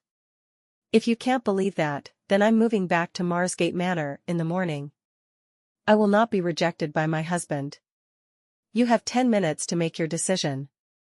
We either have a real marriage, or we have a stupid in-name-only marriage, but if that's the case, then I'm not living with you. I'd be happier at home. She spun on her heel and left him alone, slamming the door between them. She sat in her comfortable chair staring at the clock on the mantel. If he wasn't there within 10 minutes, she was going home, and that's all there was to it. Their baby had a name. She didn't have to live with his idiot father. She spun when her door opened 8 minutes later. Kit stood in front of her, his cravat gone, and his shirt unbuttoned at the top. Well? What will it be? She demanded. Why did you reject me? Did you really want a man with a title? Is that why I was suddenly good enough when I came home? Because I have a title now? He had to know the truth. He'd lived with what she called her father's lie for too long. She stood glaring at him. I've told you repeatedly that wasn't true. My father had a vision for each of his children. He wanted me to be the perfect lady and marry some duke somewhere. He didn't want the prestige for himself. He just thought I'd be much happier with people looking up to me the way they would a duchess. She paused. He never understood that I would be much better suited to being a pauper's wife. I hate having to look perfect all the time. I hate having to act perfect all the time. I'm not allowed to be who I am. He stood listening to her tirade, not fully comprehending what she was telling him. I honestly liked the idea of marrying you more, because you didn't have a title. I thought maybe we could have a small house somewhere and we could have babies, and I could go barefoot, and stop having to pretend to be something I'm not. She turned her back on him as she paced and talked. I was honestly unhappy to learn you'd inherited the title, but I was willing to put up with it. For you. Only for you, Kit. She turned to him again, tears sparkling in her eyes. I spent 4 seasons in London, doing my best to not find a husband. There was only one man I was willing to marry, and he was off on the continent fighting a bloody war. She was surprised to hear herself using a swear word, but she wasn't going to take it back. She was angry, and had good reason to be. He swallowed hard, walking toward her. You really didn't want a title, did you? She shook her head. I only wanted the boy I loved who came back from war, a man who hated me. I'd kept your memory alive for so long. And you were a totally different man when you returned. Of course, I still loved you, but you didn't seem to care. The tears fell down her cheeks, and she brushed them away angrily. I put up with the way you ignored me and made it clear you didn't care one whit for me, but I can't do that anymore. What's your decision, Kit? I'm telling you now, whatever it is, it's the final decision, because I'm not living this way any longer. You either want me in your life or you don't. He reached down and pulled her to him, cradling her head against his shoulder. I should have listened to you as soon as I got home. I'm so sorry, Lily. I should have believed in you the way you believed in me. Lily sighed. She wasn't ready to give up her anger just yet. Yes, you should have. When my father told me my dowry wasn't enough, I demanded to know what he said to you to make you leave. I never believed for 1 minute you'd said that. She sucked in a breath. I always had faith in you. You should have had faith in me. Her words cut him to the quick. I didn't know your father like you did. I had no idea he'd lie to me about something like that. I should have warned you. I really thought he'd be so happy to have me off his hands, he'd accept. It never occurred to me he was set on me marrying well. I thought he'd be happy if I was married. My brother Charles explained all about his goals for me after Papa died. She looked up at him. Does this mean you want me to stay? He nodded slowly, his eyes looking deeply into hers. I love you, Lily. I'm sorry I wasted so much time. Her face was transformed by his words. I never thought you'd say those words to me again. I'll never stop saying them. He gathered her close and dipped his head for a kiss. He would never make her worry about how he felt about her again. Epilogue. February 1816. Lily climbed the stairs to her room. She'd told Mrs. Brown today she would be willing to donate extra money to the orphanage for a teacher to be hired, but she could no longer do it. She was moving too slowly, and once the baby was here, she wouldn't want to be away from it for hours per day. She opened the door and found Kit sprawled on her bed. Her bed that was never used, because she preferred to share his. He was reading a letter. You received a letter? She asked with a yawn. Who's it from? She sat on the edge of the chair, wanting to groan. Her whole body ached with this pregnancy. She'd been doing way too much and she needed to slow down. He held up the letter. Why did you never show me these? They were written to me. It was then she noticed the box of letters at his side. The box of letters she'd written to him. Page after page of how much she hated London and wanted him to come home. How much she missed him and wouldn't marry until it was he who offered. She shrugged. I don't know that I ever really intended you to read them after the first 5 or 6. They turned into a diary of sorts. He shook his head. You know, if you'd shown me these letters back in June, we'd never have wasted all this time. I wanted you to trust me. Honestly, she'd never thought of using the letters. He put the letter back in the box. He'd read hundreds of letters in the last couple of hours. I feel like a heel. The whole time I was off hating you, you were here, pouring out your love to me. Every single day. What have I ever done to deserve you? She got to her feet slowly, moving slowly as she maneuvered the huge bulk of her body. She walked to the bed and sat beside him, slowly tracing his face with her fingers. My love was a gift. You never had to do anything to deserve it, except be you. He reached to her, slowly stroking the side of her stomach. Thank you for a love I don't deserve. He knew then, no matter what happened, he'd spend the rest of his days in one pursuit. Loving Lily.